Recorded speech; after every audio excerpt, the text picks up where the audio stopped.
Words. Garbage. A joke. Clown acts. Pisses me off. No. Come find me. No.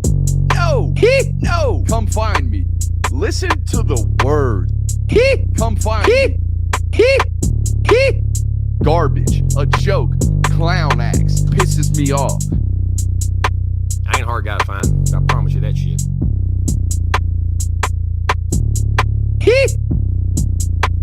Listen to the words. Garbage. A joke. Clown acts. Pisses me off. What is up, ladies and gentlemen? It is Monday night here live over on YouTube, which means I'm coming hot with you with MBR, the show we like to call Nothing But Rants, the show where I find topics that I'm oddly passionate about and I pontificate upon them. These are not hot takes, but rather takes that I'm hot about, like this one. You know, there ain't much better in this world. I'm telling you right now, there ain't much better in this entire world than a good old-fashioned narrative shattering. I mean, I'm dead serious with you. I'm one of these media guys, right? I run a little media business. We do some media stuff. I drive narratives around here all the time. It's what we do. It's nothing but rants. What's a rant? A rant is my narrative of how I feel passionate about things. I'm all here for narratives, but I'm also here for the shattering of narratives, right? When someone's been labeled one thing only to fight that labeling for a really, really long time and then conquer that very single thing that has been labeled on them, right? To conquer that very single thing that people said that they may or may not could have been done, right? Kirby Smart and this Georgia football program that you guys love so much has been doing a bunch, and I mean a bunch, of narrative shattering over the last calendar year. Okay, I mean, let's just run down some things that were said about the University of Georgia and Kirby Smart in particular for a long, long time, even leading up to this year, right? Can't win the big one, right? Can't win the game. I think he kind of proved that wrong this year. Beat Clemson to start the season. That was a massive football game. I mean, up until I would say 3/4 of the way through the season, some were saying that started the season and it was the best game of the season, the most highly anticipated football game of the season.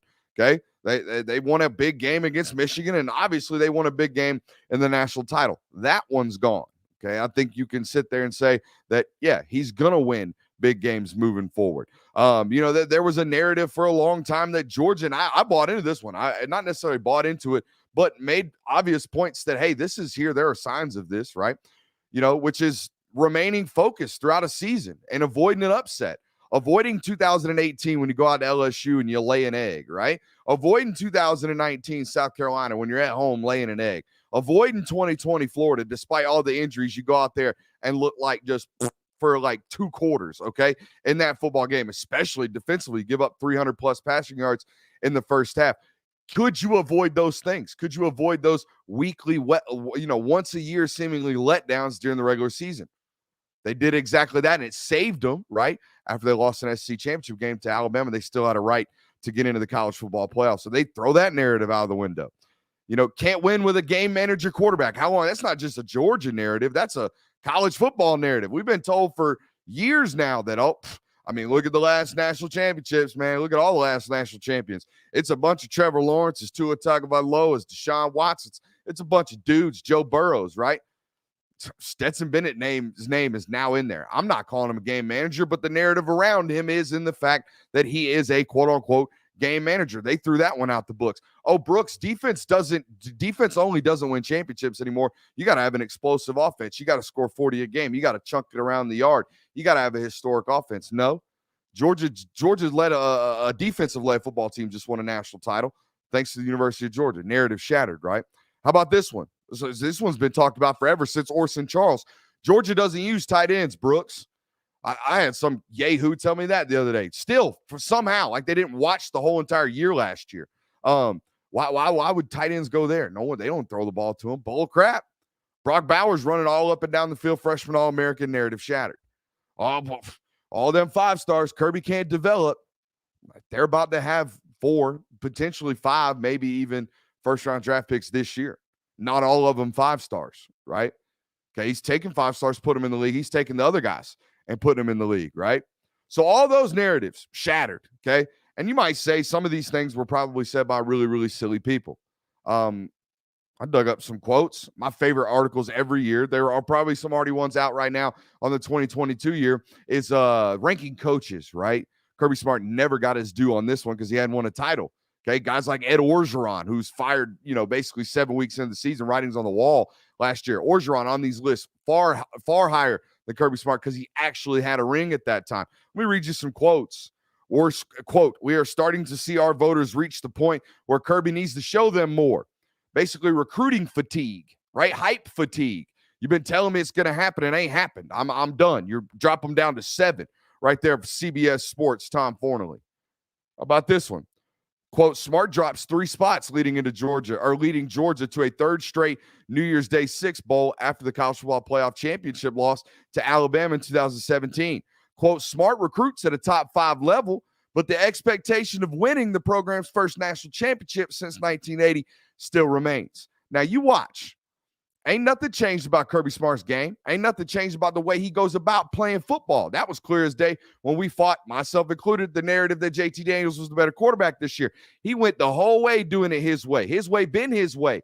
This time it developed into a national title, and you'll see him shoot up these rankings like a rocket, okay? He'll be top 2, maybe even top 3, maybe even top 2 in most of these rankings. And the point that I'm trying to get to here, the point I'm trying to make to you here is that all of these narratives that he went about shattering in a matter of 12 months, essentially, all of these narratives had clues, had hidden rules, or had hidden signs of success, right, along the way. This didn't just happen overnight. This is something that was developed and cultivated over 4 or 5 years, right? Stacking recruiting class after recruiting class, making right decision after right decision, and boom, it's here. Okay, all these narratives shatter except for one. Except for one. You will still go on social media today. You will still go wherever your little group of friends is that you hang out with today. You will still have conversations with people around the Georgia media space and Georgia football space today about one singular solar topic. And it's the most important position in the sport. It's the quarterback position. Somehow, some way, you'll still have someone, somewhere that you know and probably love and care about that says some dumb stuff like, oh, well, 5-star quarterbacks ain't coming to Georgia to sit behind a walk-on quarterback. At home right now, raise your hand if you heard some dumb stuff like that in the last 6 months. Let me tell you something right now. Let me rattle off some facts for you, okay? 2021, Brock Vandegrift, 5-star, a dude, okay? And by the way, in the same recruiting class, in the same recruiting cycle, Caleb Williams, it was down to 2 or 3, really, Maryland, Oklahoma, and guess who? Georgia, the Caleb Williams, the one that's out there at USC, a dude, an absolute star, was thinking about coming to Georgia in 2021, okay? How about 2022? Hey, there's this guy up in Rabun County that's been a guy for 4 years now, broke every single record in the state history's book as a quarterback. His name's Gunnar Stockton. Yeah, we should probably pile that guy on. Hey, but, you just added a 5-star last year, and Carson Beck's on the roster, and JT Daniels is starting. Don't matter, baby. Don't matter. It's Georgia. He's coming anyways, right? Kirby Smart checks that one off. 2023, I don't know if you've been reading Dogs Daily or if you're on patreon.com/Brooks Austin, just $10 a month to get all these answers and forecasted ahead of you. I don't know if you've been reading up on this Arch Manning dude, but he's pretty good. And he is the last of the Manning name, most likely. He's down to 2, guys. He's down to 2. And I promise you, one of them's Georgia. Oh, but you can't recruit 5-stars, Brooks, if you're not letting them play. You can't recruit 5-stars if the walk-on's playing, right? Kirby with the quarterbacks, right? Kirby with the quarterbacks. Hey, how about 2024? I'm not going to say much more than just the name, but just wait until you hear about Dylan Raiola. Just wait. People in your local gym circles, right? People at the water cooler at your office, fans of opposing fan bases, right? Media people of opposing fan bases. They will still, I promise you, at some point in the next very foreseeable future, make some type of comment about how Georgia doesn't develop quarterbacks, about how Georgia doesn't select quarterbacks, about how over the last 5 years of quarterback play under Kirby Smart, they've only averaged 2,800 passing yards per season per quarterback. Statistically, the last one's a fact. I'm here to tell you that the stat sheet right now of dudes that this guy is stacking, it's clear as day that whatever narratives out there about quarterback play at Georgia, These dudes don't care. These dudes do not care. This man is stacking quarterbacks like we ain't seen since probably that era of Ohio State where it was just like, oh, yeah, Joe Burrow's the fourth stringer as a redshirt freshman type stuff. Okay, so this is something that's different, and this is yet another narrative that he's destroyed. The other, I mean, I don't know what's left outside of, can you do it again, right? Go do it again, right? Win again. But yeah, man, we got a great show for you guys today, as we always do on Nothing But Rants, good old-fashioned NBR here on a Monday night. I want to take a second before we tell you what we got on the rest of tonight's show, and just kind of ask for your support, man. If you're into practice notes, recruiting notes, inside intel, we call them Nugs. If you want anything like that, patreon.com/Brooks Austin. Last night, I think the guys got over 600 words worth of practice notes at about 10:35 last night. So we racked up the intel. We put it all out. I know the YouTube comments are filled right now with OGs and homies from over there on the Patreon audience. They are our best customer, review. They will tell you the God's honest truth about what it is that we do over there in terms of information, especially now that, practice has picked back up. Spring practice has picked back up. A lot of guys flashing, a lot of guys that are in make or break years, essentially, make or break springs. Okay. It don't take no mathematical genius to count up the fact that they had 18 early enrollees this year, and they only had about 16 guys go out from the last year's roster. Okay. So there's some cutting to be done. Not cutting, but there's some movement that's going to happen, and it's going to happen based off of how folks perform this spring. Okay. Decisions will be made. Dies will be cast, if you will. Y'all see the YouTube chat rolling in right now, letting y'all know what it is all about. Klesko, my boy, says the OG's rolling deep up in here as always. Chandler Guest says, yo, OG is the best investment. I'm telling you right now, it's a pub sub a month, okay? It's $10 a month, and I'm sure if we can rattle off some super chats in here tonight, we can get a couple of them taken care of for free, okay? He ain't lying. $10 a month is worth it to y'all who don't have it. Us OGs know. All right, so yeah, it's loaded up, man. Nugs for days over there, and it's definitely worth your subscription. And if you get there and you find out that you really love it, tell all your friends and spread the love and spread the awareness, particularly on MySpace. MySpace was dope. I feel bad for folks who didn't get to experience MySpace. I'm telling you right now, no more heated argument than, hey, bro, really? Drop me 5 to 7 on your best friend's chat to put a couple of girls ahead in front of me?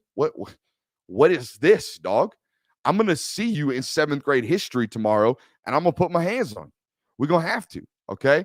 And not only that, your musical playlist on your MySpace page is dog water. It's terrible. It's filled with nothing but Brad Paisley. I mean, come on. What a flashback right there, man. MySpace, I'm telling you, was absolutely lit. If you had more than 10 best friends, okay, get out of here. Fugazi. Okay, you're not one of those people. All right, where were we at? I don't even know. Oh, let me give you the show's rundown tonight. We got a loaded show for you as always. We're going to talk about Georgia on the recruiting trail. I think they're changing things up a little bit, maybe tweaking some stuff. I'll be honest with you. I wrote this show plan like mid-morning today. Things have happened since then. We'll address them. Good things, obviously, for the University of Georgia. And we'll talk about, hey, man, is there such thing? And I think this applies especially with MySpace. Is there such thing as something that's too good?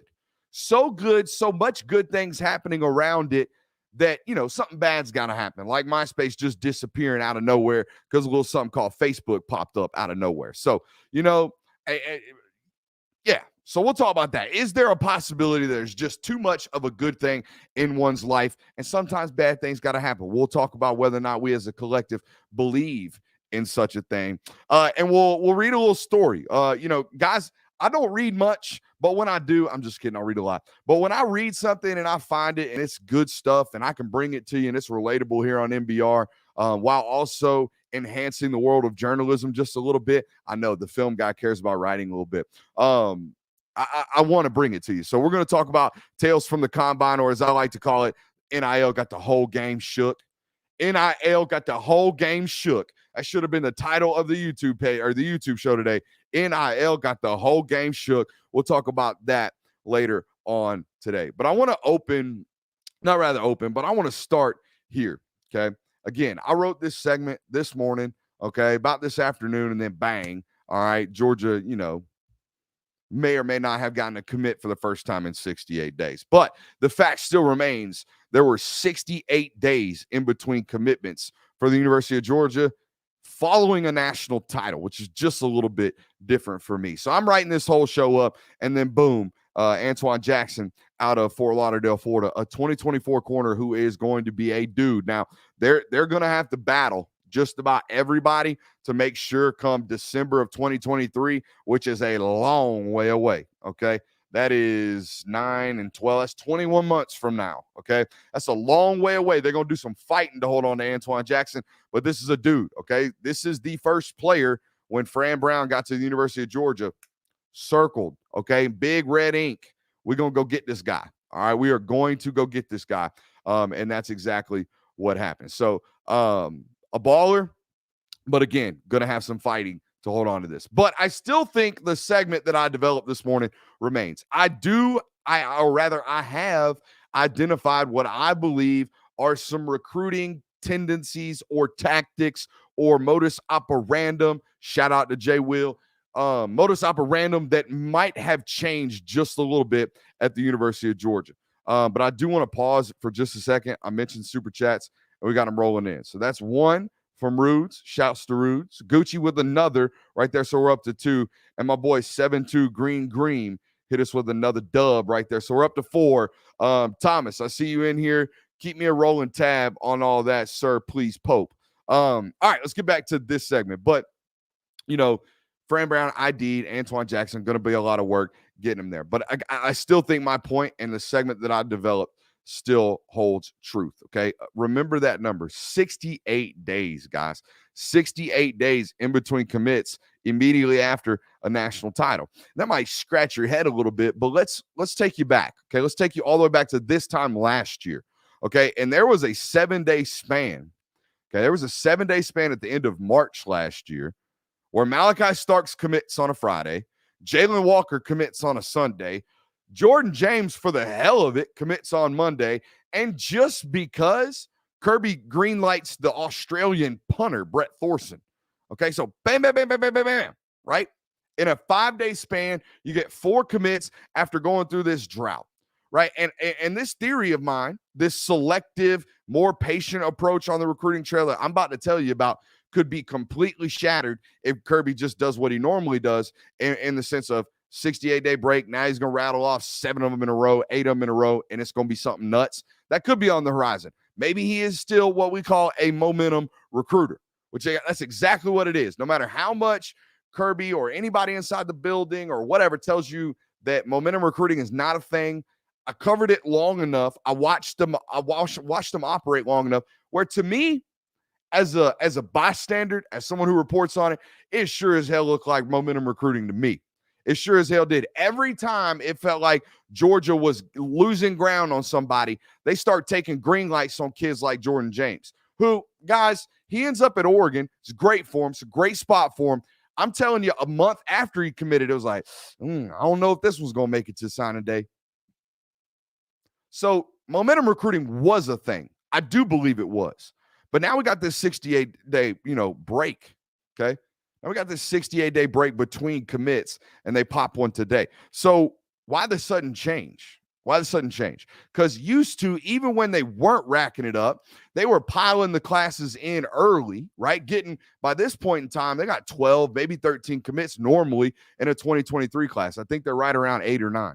Okay, but then at the end, they process a couple guys. They trim some fat. They'd hope they land some big guy at the end, and then maybe they end up with some leftover space. Well, now, to me, it looks like if you're getting the green light at Georgia, you are 1,000% take. You're a this guy ain't going nowhere type of football player. And you know what? That's what national champions get to do. Watch what Clemson does. I know you guys hate Clemson. I'm not the biggest fan of Dabo Swinney, but game respect game. Watch that dude on the trail, okay? Watch that dude on the trail. They've offered 2 quarterbacks in the 2023 class. Arch Manning, Chase Vizina. The only reason you do that is because you know you're getting one of the two. Think about how, not necessarily arrogant, but think about the Stugats it takes to do that. It takes national title success. Nick Saban came out today and said that essentially that they're not taking nobody until Arch Manning decides what he's doing. That's pretty risky. That's pretty risky when, to me, honestly, from the outside looking in, it looks like it's Texas and Georgia. Spoiler alert. So yeah, it's these days of Kirby like stacking them up back to back to back. I just don't see the need to do it anymore. Right? Georgia has essentially their pick of the litter. Prime example, okay? I saw a 2023 football player the other day. Not going to name names, not going to name positions, okay? 2023 football player, absolute freak. A month ago, got an offer from Alabama. I talked to some people around, and I'm like, when y'all going to offer him?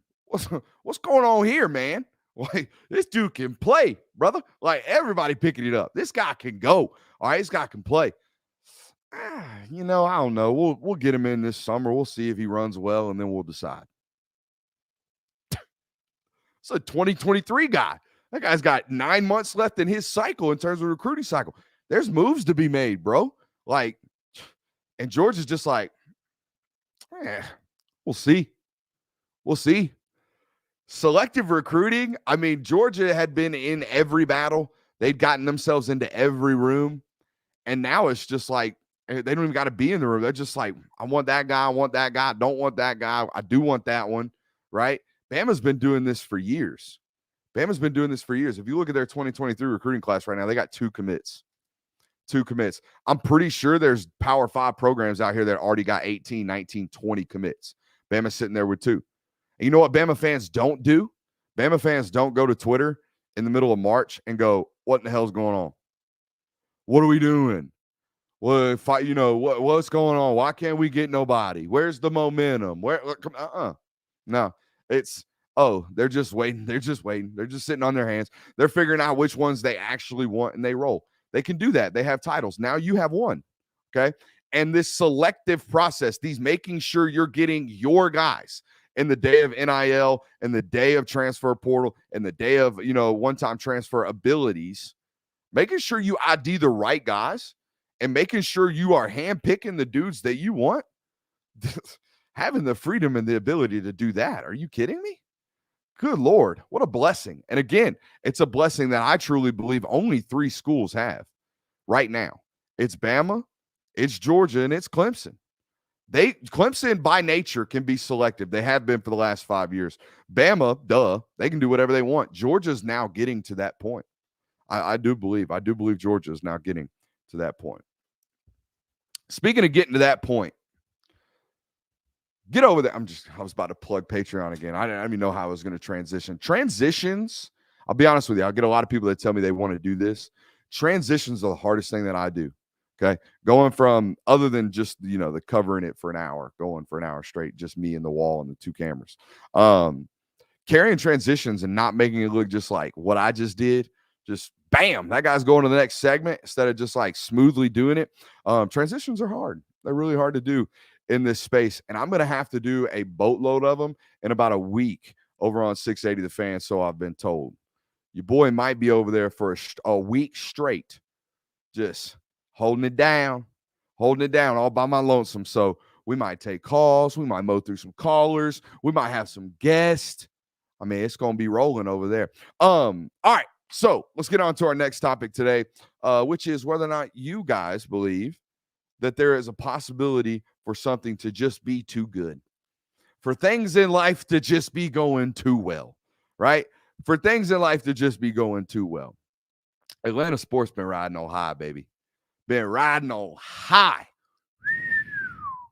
Rocket ship, right? Rocket ship. Georgia breaks a 41-year curse, but not after, right after the Braves break a 26-year, drought on a World Series national title, about 3 months apart. Hell, the Atlanta Hawks even showed up and made something of themselves last year. Got everybody excited about Ice Trader Gang, right? Everybody excited about Atlanta sports. And then there's the Falcons, right? And then there's the Falcons. Bro, are y'all got me all kind of distracted up in here. Y'all are just roasting me right now. Yeah, my bricks have a dent in them. Spoiler alert, they're fake bricks.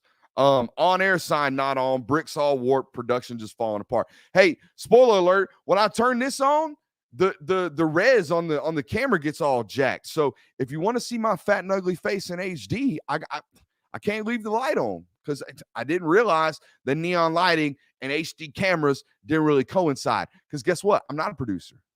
I'm definitely not sensitive about people making fun of the hard work that I put in my on my hands and knees up in here in this nice, lovely studio, trying to sit here and help you guys get through your pain as Atlanta fans, and y'all in here roasting my set.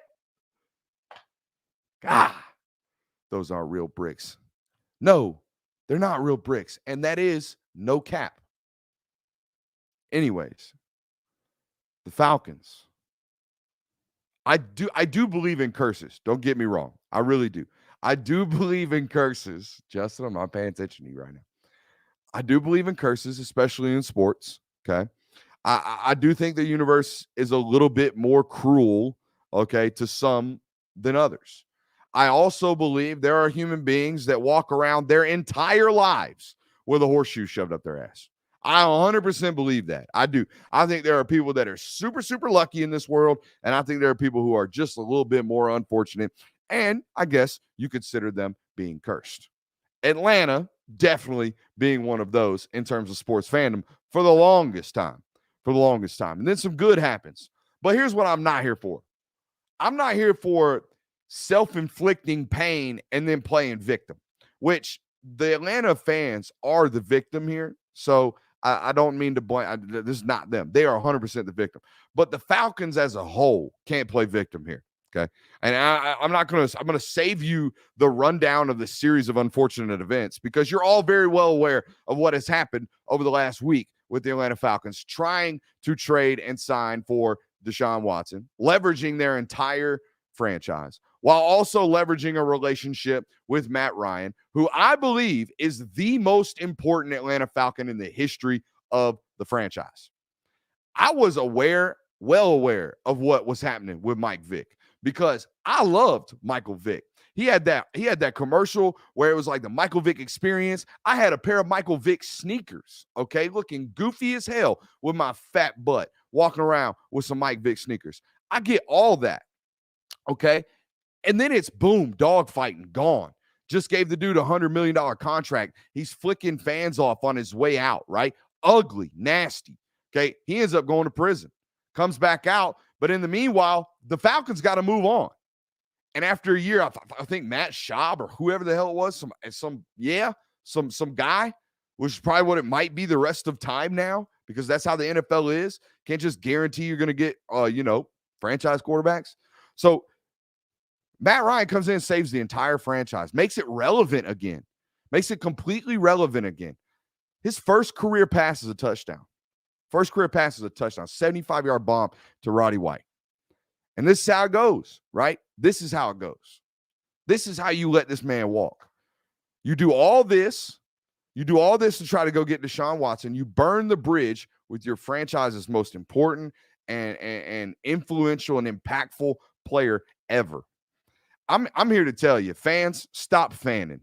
Stop fanning for the Atlanta Falcons. It wasn't a lot of you anyways. I've been to a couple Falcons games in that new stadium. They filled it with a bunch of attractions, not football. So everybody walks around the stadium the whole entire time. They don't sit in their seats and actually watch the football game anyways. So the fandom aspect of it has been decreasing anyways. But after this, how can you ask anybody to buy tickets for that football team for the foreseeable future? I mean, honestly. So the Falcons going to Falcon. I just wish that people would stop buying that narcotic, as my friend Bomani Jones says. Not my friend, but I wish he was. He's a cool-ass dude. Yeah, dude, there's only so much positive juju in one sports town. I do believe that. There's only so much good that can possibly happen for one city or one region things like that, especially revolving sports. But this is some self-inflicted stuff. And again, I don't feel bad for people who out here just hurting themselves right here in front of everybody. Again, I truly believe this in the NFL. Mistakes like this, decisions like this, embarrassment like this to one of your most important stars in the history of your franchise, to do him like this, these are the types of things that you look up in 15 years and all of a sudden you're the Detroit Lions. Guys, mediocrity that you've been walking around with as an Atlanta Falcons fan is not guaranteed. Your 8 and 9 seasons, those are not guaranteed. They very well could be 1 in 16 seasons very, very soon. And I think they might be this year. And that's not your fault. That's a goofy ass organization's fault. All right. Let's talk about Tales from the Combine. Tales from the Combine right here, man. This is an article from our guy, Pete Thamel, over on ESPN. Now, it is an exclusive article, okay? It is titled College Football Tales from the NFL Combine, where NIL is king.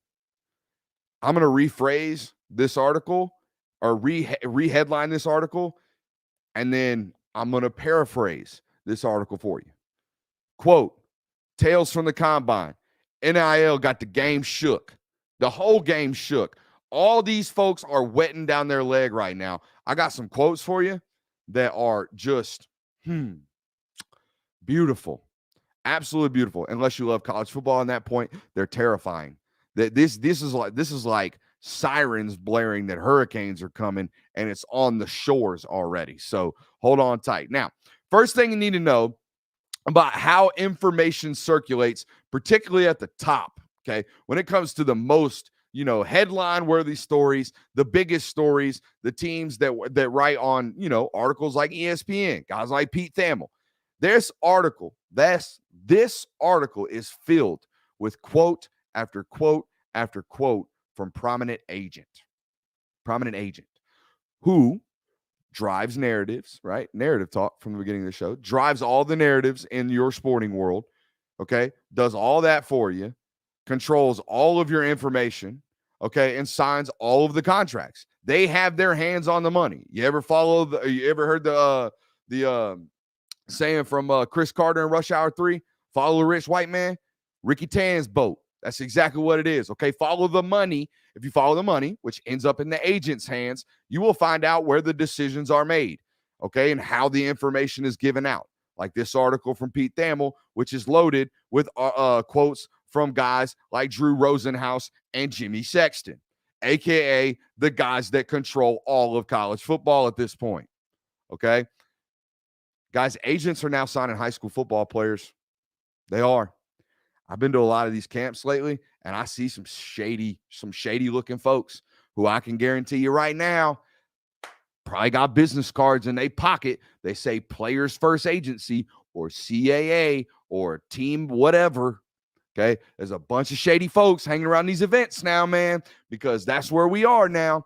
We are at the point in the world of college football where Alabama's athletic director, Greg Byrne, is on an ESPN phone interview saying, quote, agents are a part of the new world, just like anything else.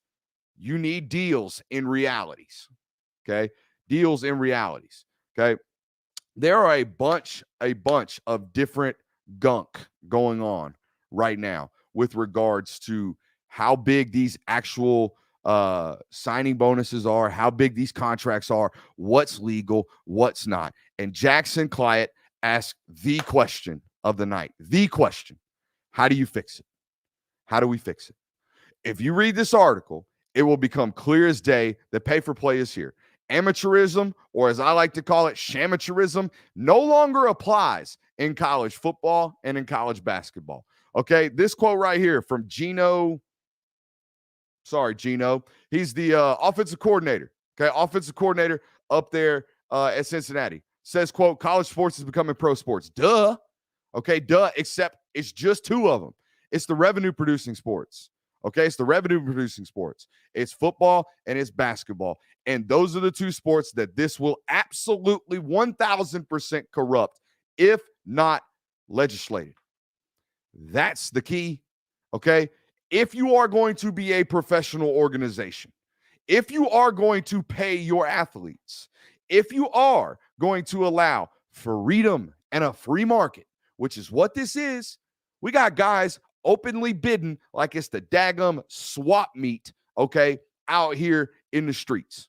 Okay, we got NIL collectives out here going, woo, woo, woo. Look how big my Willie is. I got an $8 million signing bonus for Buddy. I got an $8 million signing bonus for Buddy. And guess what?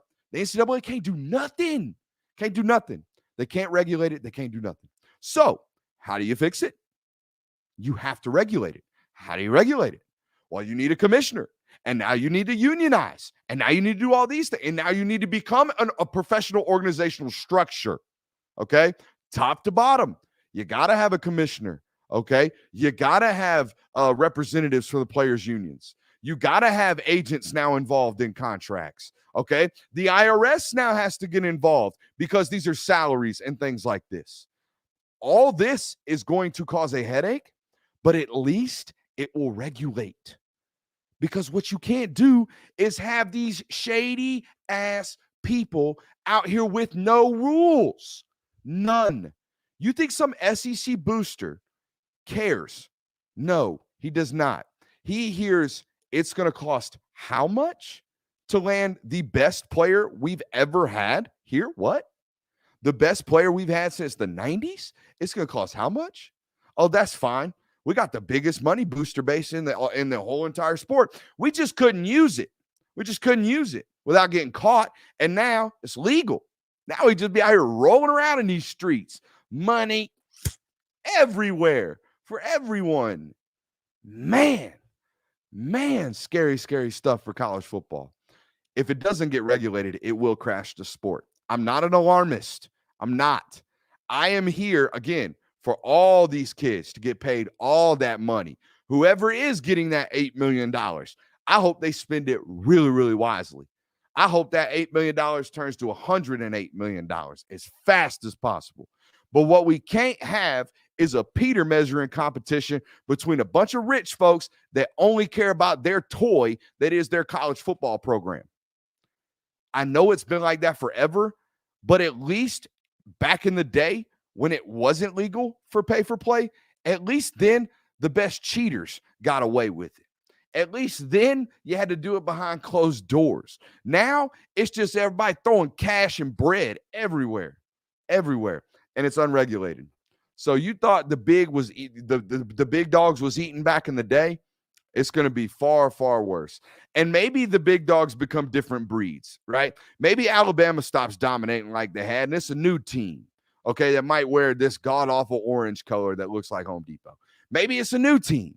But I'm going to tell you what, it's going to take a lot of investment, a lot. It's going to take a lot of these deals that are being broke for one player. And I think they'll keep happening.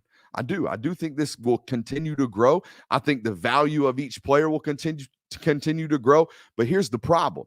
And here's where the NFL is absolutely wetting down their leg right now. You're going to have NFL or college safeties, right? College cornerbacks, college nickelbacks that were 5-star prospects and that were giving massive NIL deals because they were 5-star prospects. And then they get to the league as a 4th-round draft pick, and the Cleveland Browns can't keep the guy happy because he made more money as a sophomore, as a 3rd stringer, right? The NFL is terrified right now that their free little minor league system is not about to be free no more, because that's who's going to have to regulate it, because the government's done said, they threw up their hands and said, I ain't touching that stuff. We can't. Like, how we going to go around telling state governments how you can and can't pay 18, 19-year-old kids? No, not my job. It's not my job. We got bigger problems. We got bigger fish to fry. Man, again, regulation is going to have to come. I don't know how it's going to happen. I don't know how it's going to happen. And maybe it don't. Maybe it never happens. Maybe everyone's just out here rocking it like SMU was back in the 90s. Just out here throwing cash everywhere, right? Just out here throwing cash everywhere. Maybe it is. But I get worried when agents start getting involved. And I understand why they have to be involved, because now big time money is involved. And I want them to at least have representation. It's just real finicky, man. It's just real finicky. And we can sit here on the top of the hill and we can scream and we can shout and we can say, no, bad for college football. But until the decision makers start stepping up and actually make decisions, not just throw their hands up and go, oh man, the system's broke, but how are we going to fix it? Until there is, Josh Pate jokes around all the time about being the college football commissioner, but they need a commissioner. They need a players union. They need agents and representations. They need an entire staff on most of these Power 5 rosters, making sure all this stuff is above board. They need a capologist. They need an NIL representative that can handle their collective money. They need all this stuff, man. And it happened to them like that. So while we're out here running around with the Wild Wild West, the teams that jumped on the horses first, they gonna win. They gonna win for a long time. They gonna win these races for a long time. All right, folks, I am about to head up out of here. One more shouts to patreon.com/Brooks Austin. Okay, I think we have 6 free subs today. So if you're a person that's watching this YouTube video right now, first of all, hit that thumbs up before you head out. Second of all, tell your friends about us. Okay, third of all, subscribe. We just bounced over 8,000 subscribers, which me personally, I think is a little bit disrespectful, because I think we're the best YouTube channel on the damn space. So we need to bump those numbers up. Those are rookie numbers. We need to pump those things up, okay? I hope y'all like Wolf of Wall Street. It's a great movie. But no, I don't know what I was going to say. Look, support the show, join the Discord fam, join Patreon, all that good stuff. We got some meetups I'm going to plan coming up soon. And I've got a bunch of different stuff, including these bad boys that I'm going to give away. So extremely happy about the growth that we've had over there with our family, and extremely excited to see what it turns into. Appreciate you guys. For Brooks Austin, for the Film Guy fam, for dogsdaily.com. See you next time. I don't know what that was.